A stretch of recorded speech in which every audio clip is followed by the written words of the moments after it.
एक मोठी बातमी आहे। निलेश घायवळ गँग संदर्भात धक्कादायक माहिती समोर येते। निलेश घायवळ याचा नंबरकारी असलेल्या अजय सरोदे याच्या घरी तब्बल 400 काडतुस सापडलेली आहेत। 200 जिवंत काडतुस तर 200 रिकाम्या पुंगळ्या सापडलेल्या आहेत अशी माहिती मिळते। अजय सरोदे आणि बट्ट्या चौधरी या दोघांना कोथरूड पोलिसांनी आता अटक केलेली आहे आणि त्यानंतर चौकशीतनं ही महत्त्वाची माहिती समोर येते। निलेश घायवळ गँग संदर्भात महत्त्वाची माहिती समोर येते। अजय सरोदे याच्या घरी आता तब्बल 400 काडतुस सापडलेली आहेत। या संदर्भात अधिकचा तपास सुद्धा सुरू आहे। अजय सरोदे आणि बट्ट्या चौधरी या दोघांना कोथरूड पोलिसांनी कारवाई करत गाणगापूर कर्नाटक इथून 3 दिवसांपूर्वी अटक केलेली होती।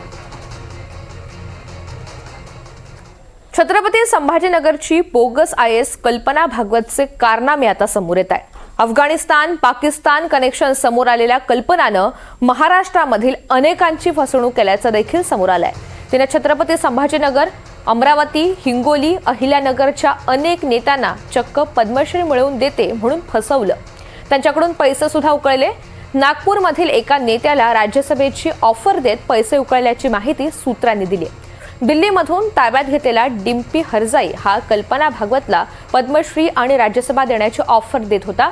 पुढे कल्पना लोकांना पद्मश्री आणि राज्यसभा देण्याची ऑफर देत पैसे उकळत होती। आतापर्यंत पोलिसांनी कल्पना भागवतच्या संपर्कात असलेल्या 28 जणांना नोटिसा दिलेल्या आहेत। याच कल्पनानं हिंगोलीचे खासदार नागेश आष्टीकर यांच्याकडून 1,45,000 रुपये उकळलेले आहेत।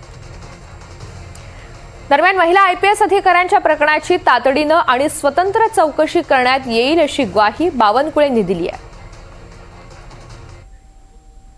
महिला IAS अधिकारी त्यांनी अनेक लोकांची फसवणूक केली अशी माहिती समोर येत आहे। नाही, त्यावर चौकशी करून कारवाई करू। महिला IAS अधिकारी त्यांनी अनेक लोकांची फसवणूक केली अशी माहिती समोर येत आहे। नाही, त्यावर चौकशी करून कारवाई करू।